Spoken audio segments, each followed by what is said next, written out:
मैं राधिका आप सबका वेलकम करती हूँ अपने एक न्यू व्लॉग में। और आप सबसे रिक्वेस्ट करती हूँ कि मेरे व्लॉग्स अगर आपको अच्छे लग रहे हैं तो लाइक करना मत भूला करिए। और जो भी मेरे चैनल पर नए आते हैं विजिट करने के लिए वो प्लीज़ मेरे चैनल को सब्सक्राइब कर लिया करिए। नमस्ते गाइस, कैसे हैं आप सब। उम्मीद करती हूँ सब लोग बहुत बढ़िया और मज़े में होंगे। मैं भी ठीक हूँ। तो आज के मेरे व्लॉग की शुरुआत हो रही है आरू की पतंग उड़ाने के साथ में।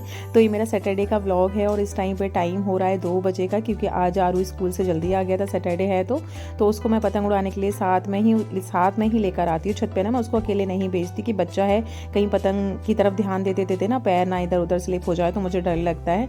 इसलिए मैं जब भी छत पर वो आता है इस तरीके से पतंग वगैरह उड़ाने के लिए तो मैं उसके साथ ही आती हूँ। तो किचन का मेरा काम इसलिए छूट गया था आज दोपहर का कि जैसे 1:30 बजे मैं खाना पीना ना बना के जैसे ही मैं फ्री हो पाई थी तब तक ना मतलब कि मेरे कज़न भाई हैं और भाभी, तो वो लोग आ गए थे। फिर उन लोगों के साथ मैं बैठी थी।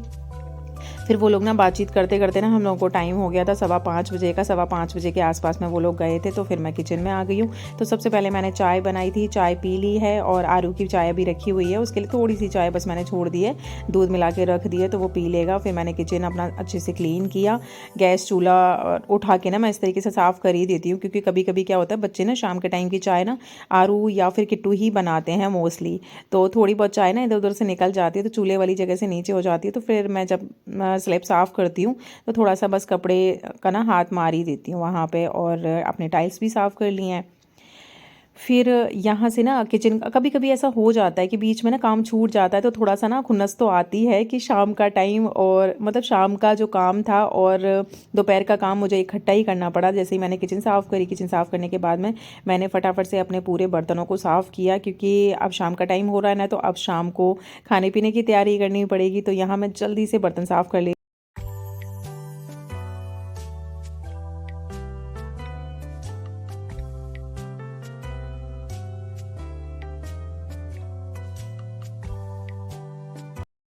बर्तनों को मैंने साफ़ कर लिया है, जो लगभग मेरा प्रोसेस रहता है। तो बर्तनों को साफ़ करने के तुरंत बाद ही जो मेरे कांच के बर्तन होते हैं तो उनको मैंने साथ ही मैं हमेशा ही रख देती हूँ। तो मैंने कप अपने यहाँ टांगने का काम रहता है तो मैंने कप अपने यहाँ टांग दिए हैं। उसके बाद में जो मेरा पानी पीने का जो जग होता है, कप बड़े वाले जो मग होते हैं, वो भी मैं यहाँ से उठा के ना साथ के साथ हाथ ही मैं रख देती हूँ इनको, क्योंकि इनको टूटने डाटने का मुझे बड़ा डर लगता है। और ये ना चीज़ें जो होती हैं बड़ा मतलब मुझे बहुत ज़्यादा लगाव है इन चीज़ों से, तो फिर मैं सालों साल इनको अपना चलाती हूँ। तो ये बर्तन लगाने के बाद में, कांच के बर्तन लगाने के बाद में बाकी के जो स्टील के बर्तन थे वो मैंने टोकरी साइड से रख दिया। जब उसमें से पानी बिल्कुल निकल जाएगा तब मैं उनको लगा देती हूँ। तो यहाँ जो मेरा प्लेटफॉर्म था वो मैंने साथ के साथ वाइपर से साफ़ कर दिया है।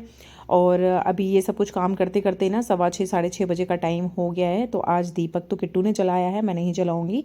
तो यहाँ तब तक दूध आ गया था तो फिर मैं दूध गर्म करने के लिए रख दे रही हूँ। ये भी ऑफिस से आ गए हैं तो इनसे भी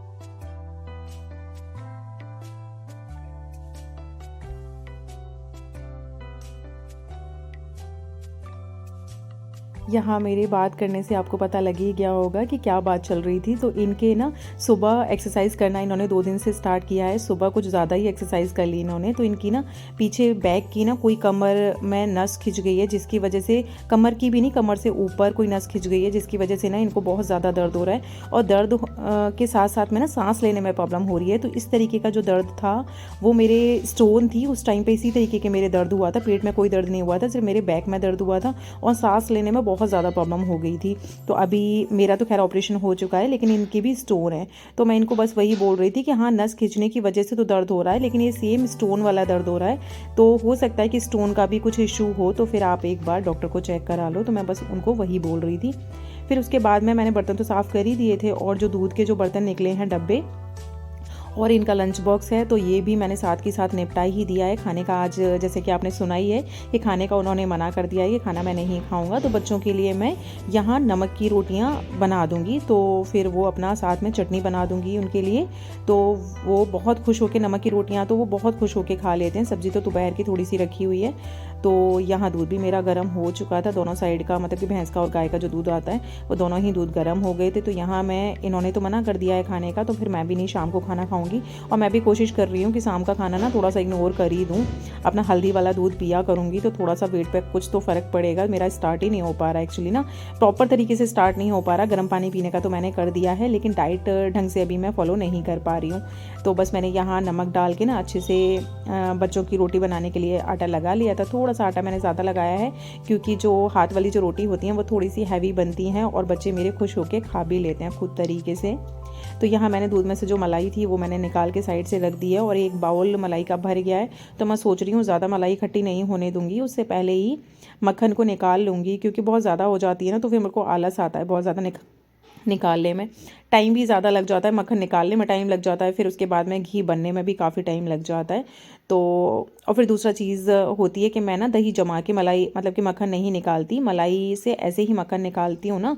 तो फिर उसको जब मक्खन निकालते हैं जो प्रोसेस होता है उसको ना करछी से कंटिन्यू चलाना पड़ता है ताकि नीचे ना लग जाए।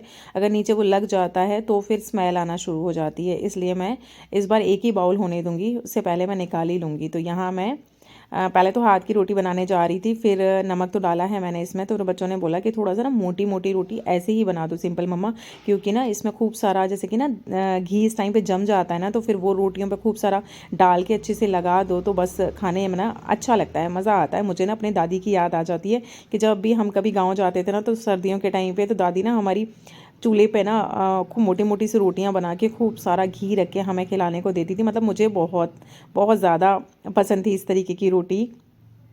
तो बस वही है कि चीज़ें ना पुरानी पुरानी चीज़ें मैं बताती भी जाती हूँ साथ के साथ में बच्चों को और उनको खिलाती हूँ, तो बस खुश होके वो लोग खा लेते हैं। तो यहाँ है ना रोटी पानी मेरी ख़त्म हो गई थी, रोटी पानी बना दी थी, किचन भी मैंने लगभग साफ़ कर दी है बिल्कुल, और सिंक भी मेरी बिल्कुल क्लीन हो गई है। और ये जो चकला बेलन होते हैं तो इनको तो मैं साथ के साथ ही साफ़ कर देती हूँ। तवा साफ़ नहीं करती क्योंकि बोलते हैं कि तवे को ना कभी भी गर्म नहीं साफ़ करना चाहिए जब तक गर्म रहता है, और थोड़ा टाइम बाद उसको साफ़ करना चाहिए।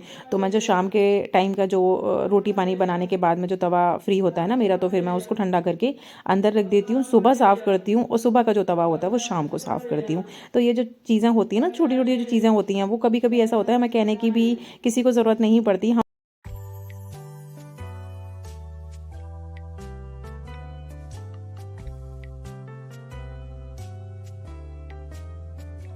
चकला बेलन भी मैंने गलाने रख दिए थे ना, तो वो भी मैंने वॉश करके हटा दिए हैं यहाँ से, और मैं बना रही हूँ इनके लिए चटनी।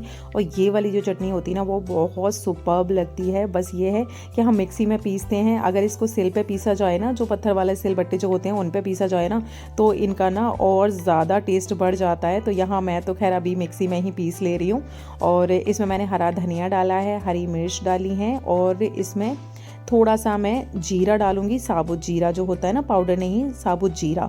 तो साबुत जीरा डालूंगी मैं इसमें, और 1 चम्मच मैंने करीब खटाई डाली है, और थोड़ा सा नमक डालूंगी। और इसके साथ में अगर दही है तो दही डालो, दही का और ज़्यादा दिखने में भी कलर भी बहुत अच्छा हो जाता है उसका, और खाने में भी काफ़ी टेस्टी लगती है। अगर दही ना भी हो तो कोई दिक्कत नहीं है, क्योंकि हमने इसमें खटाई तो डाली हुई है, तो थोड़ा सा पानी डाल के भी इसको पीस सकते हैं।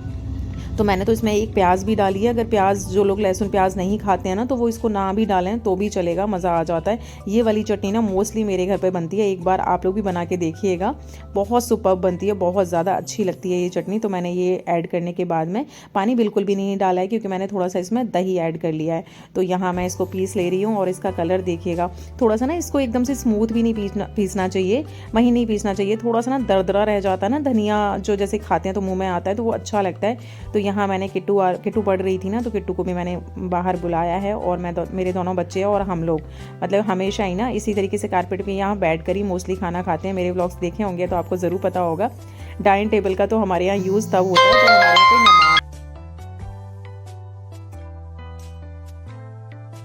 दोनों बच्चों को खाना खिला दिया था मैंने। फिर उसके बाद में मैं फ्री हो गई थी तो वो आ गई थी ऊपर, और किचन तो मैंने जैसे कि आपको दिखाया कि साफ़ कर ही दिया था। उसके बाद में मैंने ऊपर आके 15-20 मिनट अपना वॉक कंप्लीट करी, और आज का दिन यहाँ मेरा एंड हो गया और मेरा व्लॉग एंड होने का भी टाइम आ गया है।